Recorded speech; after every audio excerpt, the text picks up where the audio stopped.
वाहिगुरु जी का खालसा, वाहिगुरु जी की फतेह। सुखमनी साहब के चल रहे विचार में आज मन को गुरु साहब एक ऐसे सफर पर ले जाएंगे जहां पर मन बहुत सारे पड़ाव से होता हुआ अंत में परमात्मा का सेवक बनकर लौटेगा। तो संगत जी, यदि हम गुरु साहब की इस 14वीं अष्टपदी को ध्यान लगाकर समझ लें तो हमारा जीवन बदल सकता है। तो सबसे पहले गुरु साहब की कृपा से श्लोक समझेंगे जिसमें अष्टपदी का सार है, जिसमें गुरु साहब फरमाते हैं कि श्लोक तजो सियानप सुर जनो सिमरो हर हर राय, एक आस हर मन रखो नानक दुख परम पाओ जाय। सुर भाव देवता गुरु साहब हमें समझा रहे हैं कि ऐ सुरजनों, ऐ भले लोगों, तुम्हें रब ने बड़ा ही भला बनाया है, इसलिए जो दैवी गुण तुम में भरे हैं उनसे दूर मत जाओ, भले बने रहो, किसी भी विकार में मत बसो, बल्कि अपनी चतुराई का त्याग करके परमेश्वर का सिमरन करो और आशा केवल और केवल एक परमात्मा पर रखो, क्योंकि जब हम एक से दूर होते हैं तभी जीवन दुखों से विकारों से भर जाता है। इसलिए अपने मन में केवल भगवान की आशा रखो हे नानक। इस तरह करने से मन के दुख भ्रम एवं भय दूर हो जाएंगे। तो इस श्लोक में गुरु साहब ने समझाया कि यदि आनंद में रहना है, यदि वहम भरम और विकारों से दूर रहना है तो एक से जुड़ो। इस श्लोक को अष्टपदी में और भी विस्तार से गुरु साहब समझा रहे हैं कि अष्टपदी मानुक की टेक वृथि सब जान, देवन को एक भगवान। याद रहे कि आशा केवल और केवल एक पर रखनी है, परमात्मा पर रखनी है। किसी मनुष्य पर आशा मत रखना। किसी इंसान पर आशा रखने से सब व्यर्थ चला जाएगा, क्योंकि वह भी उसी से मांगता है जिससे सब मांगते हैं। तो फिर क्यों ना सीधा रब से ही मांगा जाए, उससे ही जुड़ा जाए। मनुष्य तो केवल वही बताएगा जो उसे पता है, पर जिसे सब पता है यदि उससे जुड़े तो जीवन बदल जाएगा। इसलिए संगत जी, जब हम सीधे रब से जुड़ते हैं तो हमें अपने भीतरी ज्ञान का पता चलता है, हमारा यहाँ होने के कारण का पता चलता है। इसलिए उसी से जुड़ो जो सब कुछ देने वाला है। जैसे कि गुरु साहब फरमाते हैं कि जिस कै दिए रह अकाय, बहुर ना तृष्णा लागे आए। जब हम सीधे परमात्मा से जुड़ते हैं तो हमारे अंदर उसके गुण आते हैं, जिससे मन तृप्त होता है। उसके दिए हुए गुणों के कारण ही मन में सब्र आता है, संतोष आता है और तृष्णा दूर हो जाती है। और जब एक बार मन में ये गुण आ जाए तो गुरु साहब फरमाते हैं कि फिर तृष्णा लालच दोबारा ये विकार मन को नहीं लगते। संगत जी, एक होता है टेम्परेरी इलाज जिसे करने से कुछ पल के लिए रोक जाता है, एक होता है परमानेंट इलाज जिससे रोग दोबारा नहीं आता। तो मन का मनुष्य से जुड़ना या मन का परमात्मा से जुड़ना, दोनों में यही अंतर है। रब से जुड़ेंगे तो हमारे मन के रोग ठीक होंगे, हम फिर कभी विकारों के कारण बीमार नहीं होंगे। मारे राखे एको आप, मानुख कै किछ नाही हाथ। और एक बात कि जो ताकत ईश्वर के पास है वह किसी और के पास तो नहीं है, और ना ही उसमें है जिस मनुष्य को हमने भगवान समझ लिया है। गुरु साहब फरमाते हैं कि जीवन मौत और पालन पोषण वह परमात्मा के हाथ में है, मनुष्य के हाथ में कुछ भी नहीं। इसलिए जिसके हाथ में सारी ताकतें हैं, ऐ मन तो उससे जुड़। तिस का हुक्म बूझ सुख होए, तिस का नाम रख कंठ परोए। और ऐ मन, तिस का भाव परमात्मा का हुक्म समझने से सुख प्राप्त होता है। संगत जी, जब तक हुक्म को ना समझें तब तक हम कई बार हुक्म की उल्टी दशा में जाने की कोशिश करते रहते हैं, जिस कारण हम बहुत दुख पाते हैं। पर जो भी मन हुक्म को गुरु की वाणी द्वारा समझ लेता है वह सुखी हो जाता है, उसे हुक्म की धारा में बहना आ जाता है। इसलिए ऐ मन, रब के नाम को कंठ में परो कर रख, भाव उसके नाम को सदा जप। सदा स्मरण कर, उसे अपने अंदर लेकर जा ताकि तेरे अंदर उसके गुण आ सके और तू उसका हुक्म समझ सके। सिमर सिमर सिमर प्रभ सोए, नानक बिघन ना लागै कोई। ऐ मन तू सिमर सिमर भाव सदा स्मरण कर, प्रभु को याद कर, उसकी वाणी से प्रेम कर। यदि उसका सिमरन करेगा, उसे सदा मन में बसाकर रखेगा, तो वह याद तेरे मन के रोग दूर कर देगी। और हे नानक, ऐसा करने से जीवन के सफर में फिर कोई विघ्न भाव रुकावट महसूस नहीं होगी। अर्थात जीवन में मुश्किलें रुकावटें वह तो आती ही रहेंगी, पर वह मन तक ना पहुंच पाएंगी। मन भीतर से शांत रहेगा, आनंद में रहेगा। तो ये था पहला पद। आप दूसरे बंद में गुरु साहब फरमाते हैं कि किसी और से नहीं बल्कि सीधा रब से जुड़ो, एक से जुड़ो। उस्तत मन मह कर निरंकार, कर मन मेरे सत व्यवहार। सत व्यवहार भाव सच्चा विहार। ऐ मन तो निरंकार की भक्ति कर, तू परमात्मा की महिमा गा, उसका गुणगान कर, मन में उसे हर पल याद कर। और बाकी काम तो तू सारा दिन करता ही है, पर हे मेरे मन, एक सत्य का कार्य व्यवहार ये भी कर के मन में निरंकार का ध्यान कर, उसे याद कर, उसे प्रेम कर। निर्मल रसना अमृत पियो, सदा सुहेला कर लह जियो। जैसे मन से रब को याद करते हो, उसकी याद को मन में बसाते हो, ऐसे ही रसना से भी काम लो।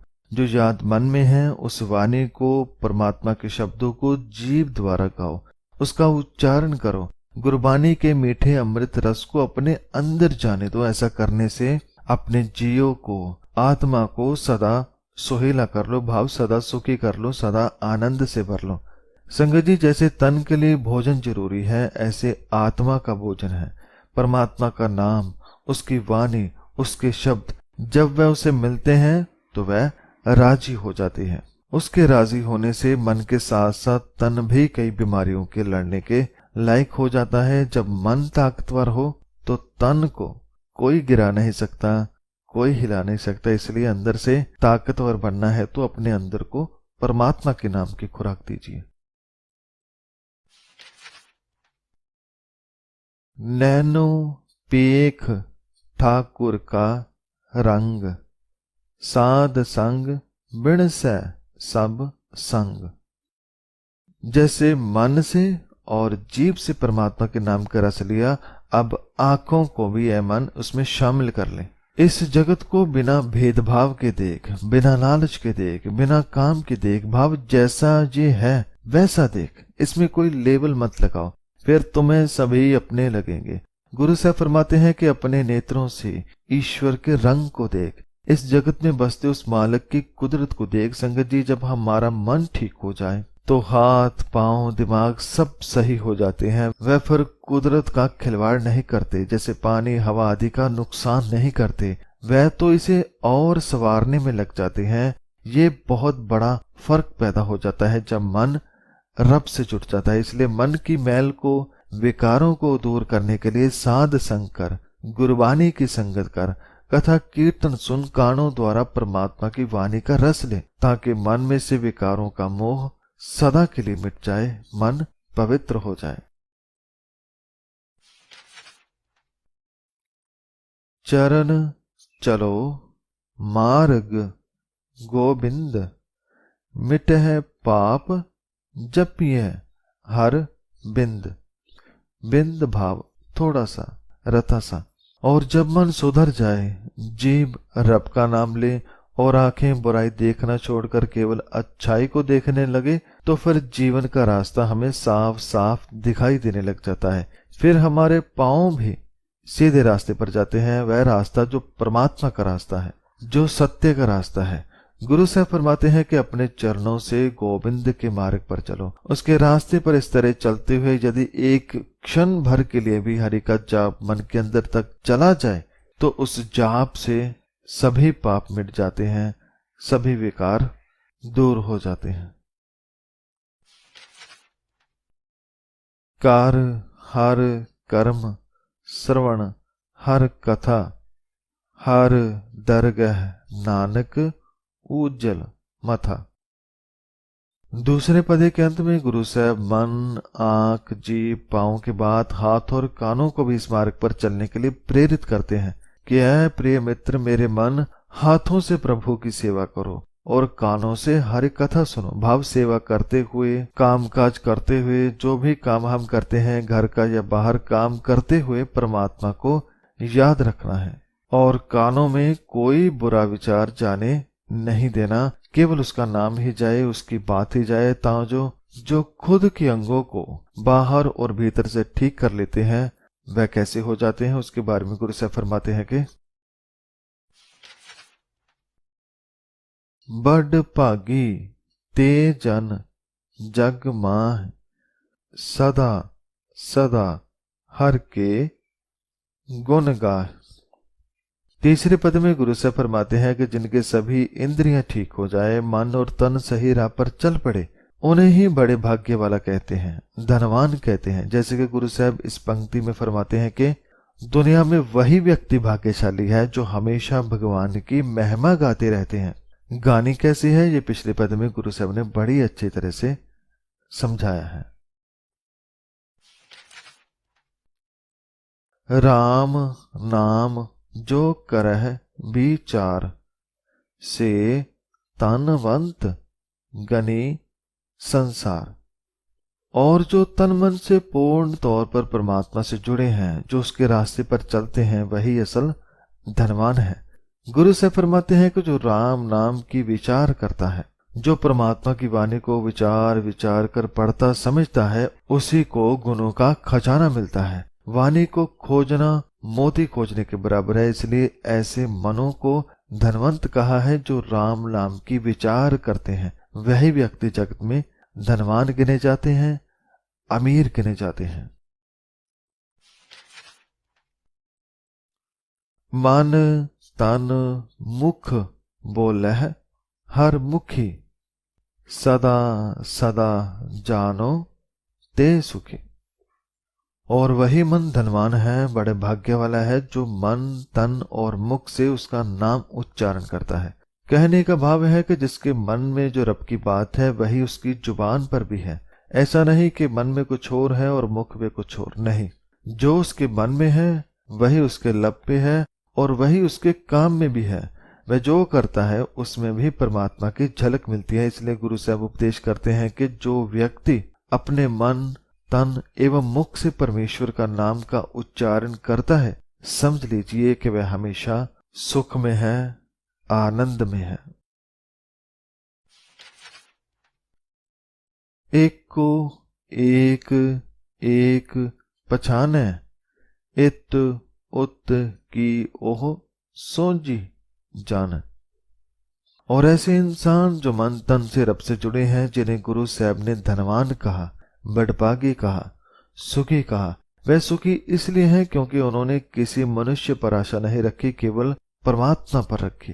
गुरु साहब फरमाते हैं कि जो मन केवल एक प्रभु, केवल एक को ही पहचानता है, उसकी समझ बहुत ऊंची हो जाती है। उसे लोक परलोक की समझ आ जाती है। भाव उसने जीवन में क्या करना है, कैसे करना है, उसकी सारी समझ उसे परमात्मा द्वारा प्राप्त हो जाती है।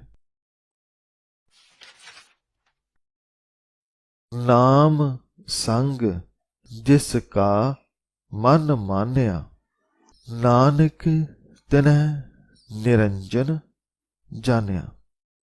सो जैसे कि गुरु साहब ने तीनों पदों में पूरी कथा समझाई, अब गुरु साहब फरमाते हैं कि जिसका मन इस तरह से रब के नाम के रंग में रंग जाता है, जिसके सारे अंग सही हो जाते हैं, जिसे गुरु साहब ने धनवान कहा, जिसका मन प्रभु के नाम में, गुणों में, हुक्म में मान जाता है नानक वह प्रभु को पहचान लेता है, वह निरंजन परमात्मा को पा लेता है।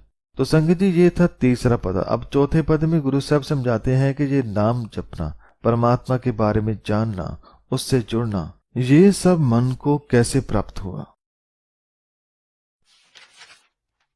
गुर प्रसाद आपन आप सुझै, तिस की जानो तृष्णा बुझै। ये सब कुछ गुरु के प्रसाद से, गुरु की कृपा से, गुरु की मेहर से प्राप्त हुआ। पहले तो मन बहुत विकारी था, त्रिशालु था, केवल पदार्थों के पीछे भागता था, और अब जिसके पदार्थ हैं, गुरु साहब की कृपा से, गुरु साहब के उपदेशों से मन उससे एक हो गया है, ईश्वर से एक हो गया है। गुरु की कृपा से जो व्यक्ति अपने आप को समझ लेता है, खुद को जो पहचान लेता है, ये जान लीजिए कि उसकी तृष्णा बिल्कुल मिट गई है, वह तृप्त हो गया है, वह संतोषी हो गया है। साध संग हर हर जस कहत, सर्ब रोग ते ओह हर जन रहत। जब मन गुरु से जुड़ता है तो गुरु उसे वाणी से जोड़ता है, साध संग से जोड़ता है, क्योंकि संगत भी जरूरी है। संगत गुरु की वाणी को सुनने की, पढ़ने की, समझने की। मन जब ऐसे संगत करता है, जो मन संतों की संगत में हर परमेश्वर का यश करता रहता है, वह प्रभु का भक्त तमाम रोगों से मुक्ति प्राप्त कर लेता है। वह हर तरह के मन के रोग से मुक्त हो जाता है। इस तरह से वह परमात्मा का हो पाता है। ये एक तरीका था मन को सुधारने का, सही रास्ते पर लाने का। आन दिन कीर्तन केवल बख्यान, गृहस्थ मैं सोई निर्वाण। और जैसे कि जब मन गुरु से जुड़ा, गुरु साहब ने उसे संगत दी, और जब मन संगत में लगा, उसके रोग दूर हुए। तो रोग दूर होते ही मन को अब परमात्मा की वाणी बहुत ही मीठी लगने लगी, क्योंकि मन की कड़वाहट विकार अब दूर हो गए हैं। अब मन वाणी में लगने लगा। अब तो चाहे सारा दिन कथा कीर्तन कान सुनते रहे, जुबान बोलती रहे, वह थकते नहीं, बल्कि मन को इसमें रस आता है, आनंद आता है। गुरु साहब फरमाते हैं कि जो व्यक्ति दिन रात केवल ईश्वर का भजन ही बखान करता है, वह अपने गृहस्थ में रहता हुआ भी निर्लिप्त हो जाता है, वह विकारों से मुक्त हो जाता है। संगत जी, यहाँ तक पहुंचना बहुत जरूरी है, फिर ही हमारा पढ़ा सुना समझा परवान होगा। तो जब मन अविघ्नों से मुक्त हो, उसे वाहिगुरु की वाणी मीठी लगे, तो मन फिर किसी और को नहीं देखता, केवल एक की ही ओर देखता है, परमात्मा को ही देखता है। एक ऊपर जिस जन की आशा, तिस की कटियां जम की फांसा। जिसकी आशा केवल और केवल एक के ऊपर होती है, एक अकाल पुरख के ऊपर जिसकी आस है, तो उसके जितने भी जमों के फंदे थे वह सब कट जाते हैं, जितने भी बुरे कर्म थे वह दूर हो जाते हैं, जितने भी मन के वहम भरम थे वह सब निकल जाते हैं, क्योंकि अब मन में केवल एक ही बचा है, एक ओंकार, उसका ज्ञान, उसका प्रेम, उसके गुण, नाम, हुक्म। पार ब्रह्म की जिस मन भूख, नानक तिसह ना लागह दुख। तो संगत जी, जिसका मन साफ हो जाए, उसको परमात्मा की वाणी सुनने, पढ़ने, समझने की भूख लग जाती है, उसकी भूख बढ़ जाती है, और उसे जितनी भूख लगती है उतने ही उसके मन के दुख दूर होते चले जाते हैं। जैसे तन को भूख लगे तो तन खाना मांगता है, जब तक खाना ना मिले उसका और किसी काम में मन नहीं लगता, क्योंकि पेट खाली है, उसे ताकत चाहिए। ऐसे ही आत्मा की भूख है परमात्मा के नाम की, उसकी वाणी की। जब हम उसे बार बार परमात्मा की बातें सुनाते हैं, उसकी वाणी का स्मरण करते हैं, तो आत्मा की भूख मिटती है, और भूख मिटते ही हमें आत्मिक सुख मिलता है, आनंद मिलता है, हम भीतर से खुश हो पाते हैं। तो संगत जी, ये था चौथा पदा। अब अगले 5वें पद में गुरु साहब इस मन की अवस्था को थोड़ा और आगे लेकर जाते हैं। जैसे अब मन, जिसे अब रब के नाम की भूख लगती है, जो पूरी तरह से परमात्मा का हो चुका है, तो अब ये मन परमात्मा को भी प्यारा लगने लगता है। जैसे कि गुरु साहब फरमाते हैं कि जिस को हर प्रभ मन चित आवे, सो संत सुहेला नहीं डुलावे। जिस मन को वह हर प्रभु परमात्मा याद रहता है, जो हर पल उसे मन में बसाता है, जो रब से जुड़ा है, जो सत्य से जुड़ा है, वह संत है। वह संत सुखी है और उसका मन कभी डगमगाता नहीं। उसके जीवन में कितनी भी बड़ी मुश्किल क्यों ना आ जाए, वह कभी डगमगाता नहीं, क्योंकि परमात्मा साथ है। उसका प्रेम मन में है, नाम मन में है, उसकी शिक्षा मन में है, जो हमें ताकत देती है, सहारा देती है। और अब गुरु से फरमाते हैं कि जिस प्रभ अपना कृपा करै, सो सेवक को किससे डरै। जो मन सुधर गया है, जो प्रभु का हो चुका है, वह प्रभु को भी प्यारा लगता है। गुरु से फरमाते हैं कि जिस पर ईश्वर अपनी कृपा धारण करता है, आप खुद ही बताओ, क्या वह सेवक किसी से डर सकता है?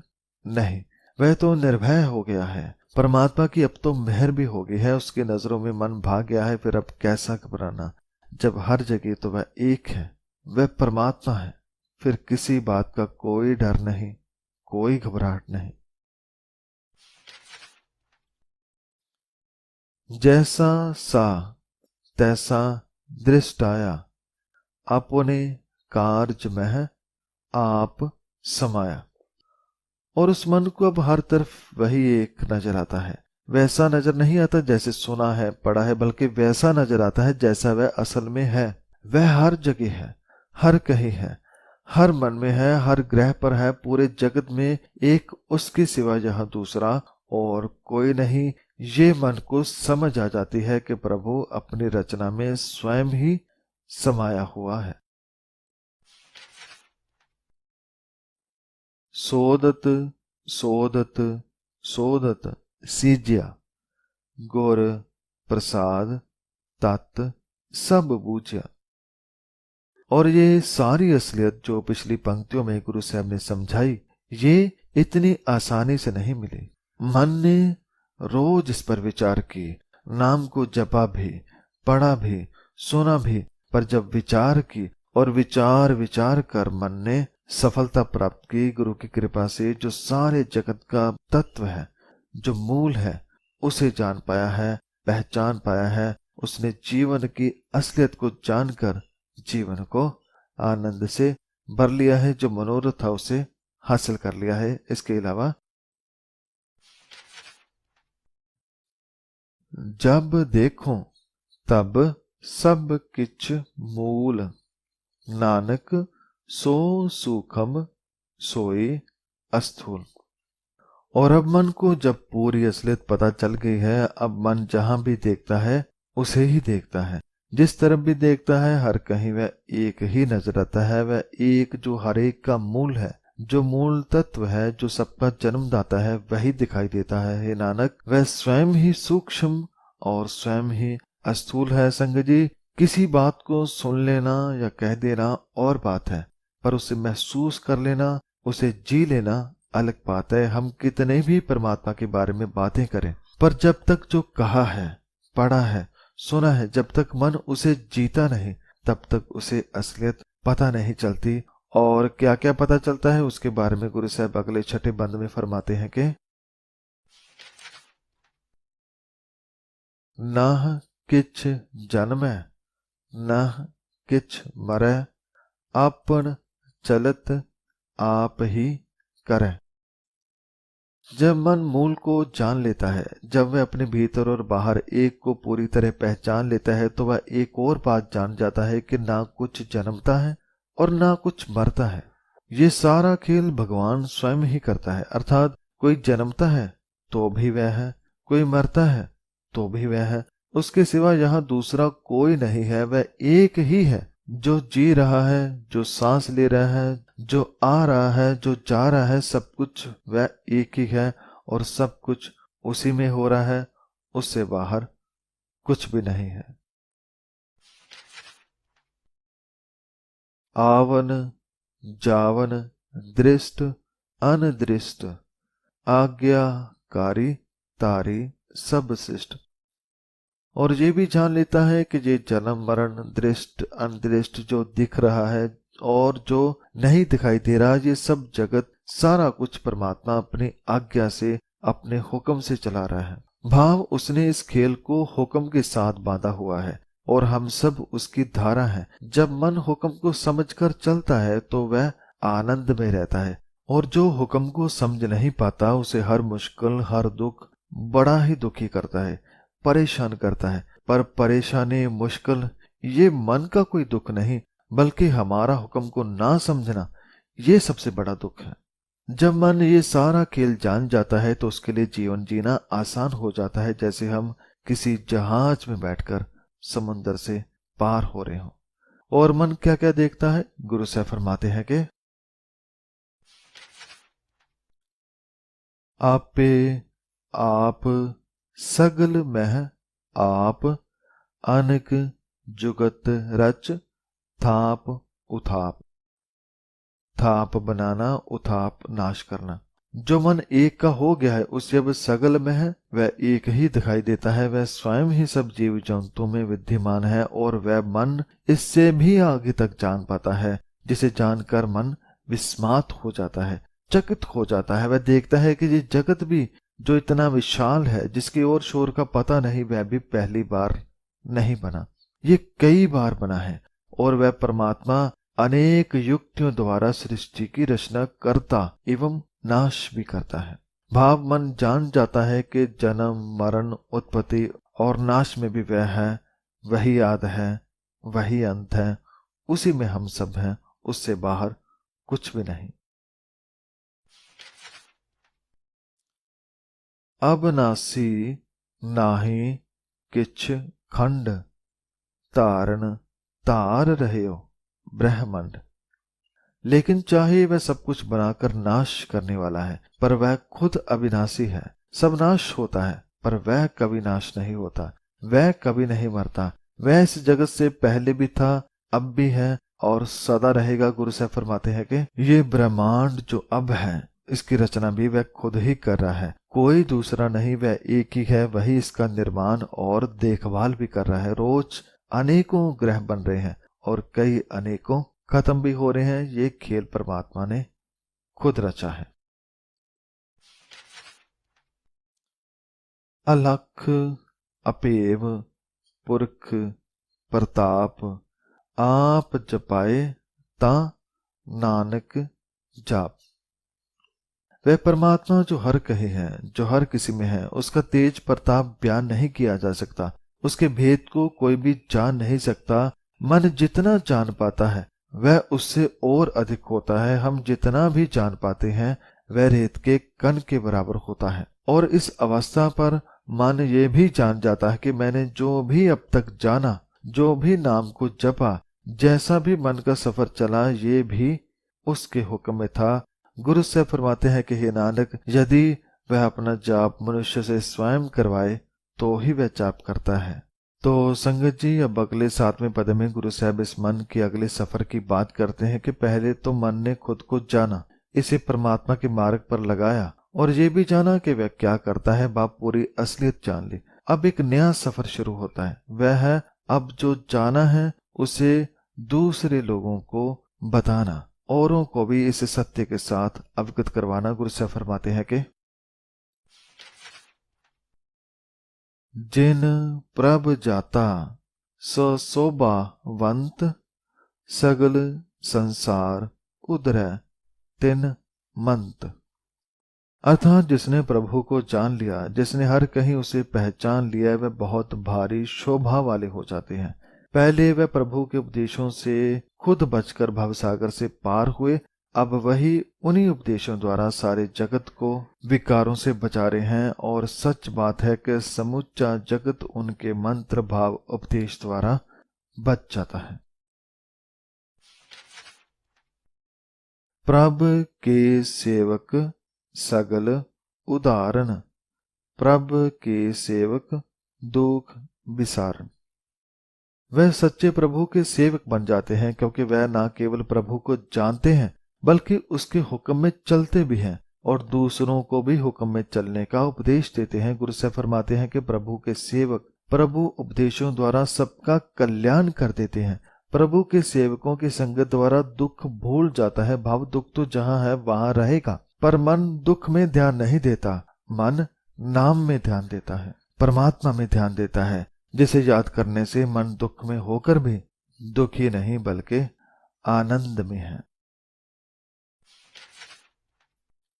आपे मेल लय कृपाल गुर का शब्द जप पए निहाल। और जो भक्तों के उपदेशों पर चलते हैं वह भी विकारों से मुक्त हो जाते हैं। कृपा करने वाला कृपालु प्रभु उनको अपने साथ मिला लेता है और वह गुरु का शब्द जप जप कर, गुरु के उपदेशों पर चल चल कर फूल की तरह खिल जाता है। अब चाहे हवा आए, आंधी आए, तेज धूप आए या तूफान आए, उसे तो अब खिले ही रहना है। उनकी सेवा सोई लागे, जिस नो कृपा करह बड़ पागे। और जो परमात्मा के सेवक थे वह मन में जरा सा भी अहंकार नहीं करते कि मेरे कारण कोई मन सुधरा है या मेरे कारण कोई व्यक्ति परमात्मा के साथ मिला है। वह तो सदा यही कहते हैं कि केवल वही सौभाग्यशाली सेवा में लगते हैं, केवल वही इस राह पर चलते हैं जिस पर प्रभु खुद कृपा करता है। जिस वडभागी पर प्रभु मेहर करता है वही नाम जपता है, वही उसके मार्ग पर चलता है। संगत जी, ये विनम्र मन की निशानी है। वह किसी बात का श्रेय नहीं लेता। अगर वह कहेगा कि मैं कुछ करता हूं तो वह भी उसी जैसा हो जाएगा जिस पर आशा ना करने के लिए गुरु साहब ने कहा था। नाम जपत पावह विश्राम, नानक तिन पुरख को उत्तम कर्मान। वह सेवक जो प्रभु के नाम का जाप करते हैं वह जप जप कर सुख पाते हैं। हे नानक, उन पुरखों के मनों को उत्तम करके मानो, उन्हें ऊंचा करके जानो। जो सेवक परमात्मा से जुड़े हैं उसे दिन रात जपते हैं। तो संगत जी, ये था 7वां बंद। अब 14वीं अष्टपदी का आखिरी 8वां पदा है, जिसमें गुरु साहब फरमाते हैं कि प्रभु का सेवक जो भी करता है उसके हुक्म में रहकर करता है, उससे बाहर नहीं जाता। जो किछ करे सो प्रभ कै रंग, सदा सदा बसै हर संग। प्रभु का सेवक जो भी कुछ करता है वह प्रभु के रंग में भाव परमात्मा के हुक्म में रहकर करता है। और ऐसा इसलिए नहीं करता कि कोई मजबूरी है या किसी ने सेवक पर जोर डाला है, बल्कि इसलिए कि प्रभु के सेवक को उसका हुक्म बड़ा मीठा लगता है। परमात्मा का हुक्म, अपने प्यारे का हुक्म, रजा प्यारी लगती है और ऐसा मन सदा ही परमात्मा के संग बसता है, प्रभु के साथ ही रहता है। जहां परमात्मा वहां वह सेवक, वह उससे कभी अलग नहीं होता। सहज सुपाए होवे सो होए, करने हार पशाने सोए। हुक्म को समझने वाला ये बात जान जाता है कि जो भी कुछ वह कर रहा है या जो हो रहा है उसमें उसकी मर्जी नहीं है। वह तो उस पेड़ के जैसा है जिसे फल भी आते हैं, पतझड़ में पत्ते झड़ भी जाते हैं और फिर पत्ते हरे भी हो जाते हैं, पर वह सदा उसके हुक्म में खड़ा रहता है, बड़ा ही खुश रहता है, बड़ा ही आनंद में रहता है। गुरु साहब फरमाते हैं कि जो कुछ सेवक के जीवन में होता है वह सहज स्वभाव में होता है। यदि कोई मुसीबत भी आए तो दुखी नहीं होता। वह जानता है कि सब कुछ करने हार, करने और कराने वाला वह परमात्मा है। उसके पीछे भी उसका ही कोई खेल होगा, उसका ही कोई रंग होगा। प्रभ का किया जन मीठ लगाना, जैसा सा तैसा दृष्टाना। प्रभु के सेवक को प्रभु की तरफ से दिया हुआ हर कार्य मीठा लगता है, फिर चाहे वह भारी से भारी कोई कार्य ही क्यों ना हो, चाहे ऐसा कार्य ही क्यों ना हो जिसमें जान चली जाए। पर प्रभु का भक्त सदा उससे जुड़ा रहता है। प्रभु के सेवक कभी प्रभु पर शक नहीं करते कि मैं जिससे इतना प्रेम करता हूँ वह मुझे मुश्किलों में क्यों डाल रहा है। नहीं, ये सोच किसी सेवक की नहीं होती, क्योंकि जैसा वह प्रभु है वैसा ही सेवक को नजर आता है। इसके बाद गुरु साहब फरमाते हैं कि सेवक क्यों नहीं घबराता। जिस ते उपजे तिस माह समाए, ओए सुख निदान उन्हों बन आए। क्योंकि जीवन मौत सब उसी के बनाए हैं, उसी से पैदा होते हैं, उसी में समा जाते हैं। और प्रभु का सेवक ये जानता है कि जिसने हमें सेवक बनाया, भक्त बनाया, जिससे पैदा हुए, सेवक उसी में लीन हो जाता है। भाव भक्त पैदा नाम से होते हैं, परमात्मा के ज्ञान से, उपदेश से, वाणी से पैदा होते हैं और उसी में लीन रहते हैं। ये नाम ही उनके लिए खजाना है, सुखों का भंडार है। संगत जी, ये नाम का खजाना तो हम सब के लिए है, ये गुरु की वाणी में भरा ही पड़ा है। पर मुश्किल ये है कि हम उस खजाने को सर झुकाकर आ जाते हैं। पर जो सेवक होते हैं वह इस खजाने को पाने के लिए यत्न करते हैं, और जब तक पा नहीं लेते वह खोजते ही रहते हैं। दिन रात वाणी को पढ़ते, समझते हैं और इस खजाने को अंत में पा ही लेते हैं। और ये खजाना, ये प्रतिष्ठा केवल उसको ही शोभा देती है जो प्रभु का सेवक बन जाता है। तो अंत में गुरु साहब सेवक के लिए बहुत बड़ी बात फरमा रहे हैं कि आपस को आप दीनो मान, नानक प्रभ जन एको जान।